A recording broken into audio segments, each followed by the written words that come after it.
Ready to open the hood? UseTool for the tutorials. And for car parts, the right idea is the Mr. Auto app. Easy, fast, and with better prices than on the website.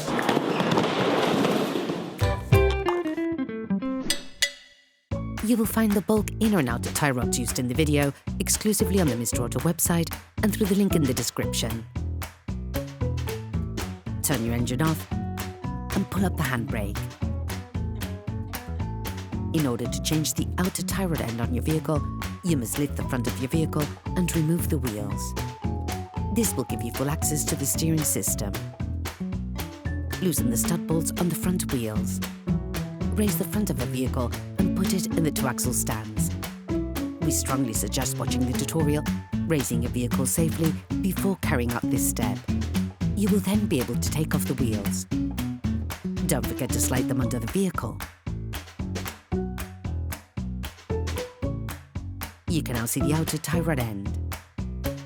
These elements can often get jammed, so use a penetrating oil to facilitate the operation.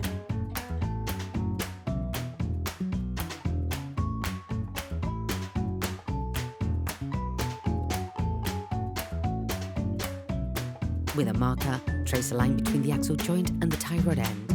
It will help later during the disassembly and reassembly process. Using an adjustable spanner, release the holding nut on the tie rod end. It is there to stop any form of rotation of the two pieces towards each other, as this could have an impact on the geometric settings of your vehicle. Now, using a socket wrench and a 17mm socket, release the holding lock nut on the tie rod. If you don't have a ball joint puller, take a hammer and hit the lock nut hard just at the end of the threading. The ball joint should move away from the pivot. Only tap on the tie rod end pivot if you're changing the tie rod end, otherwise you risk damaging the threading.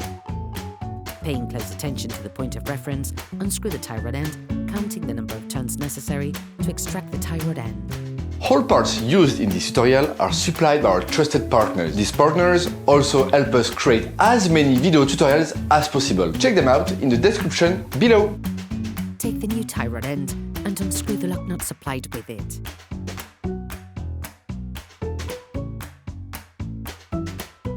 Put the tie rod end back in place, making the same number of turns as counted during disassembly.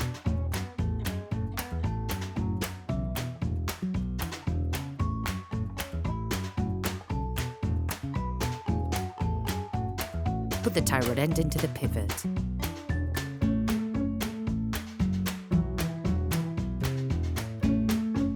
Assemble the lock nut provided with the new part.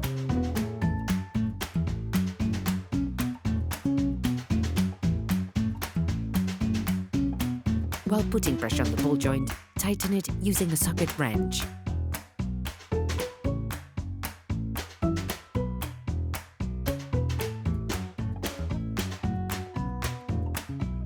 Finish off the tightening with a torque wrench.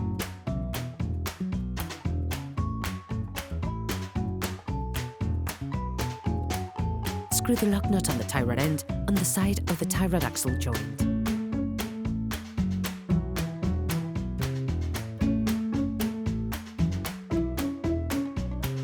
Then, you will be able to put the wheels back on your vehicle, putting it back on the ground before properly fixing them in place. During this operation, you will work on the steering system of your vehicle. Checks on tyre alignment, when carried out by a professional, will guarantee that your steering system has been perfectly aligned and is in good working order. Operation complete. Hi, it's Theo from UseTool. I hope this video has helped you a lot in your car maintenance. We will be super grateful if you could spread the word so that we can produce even more tutorials. Simply give us a like, a comment, and hit that subscribe button. It really helps us boost the channel and help the whole community. Thanks a lot and have a great one.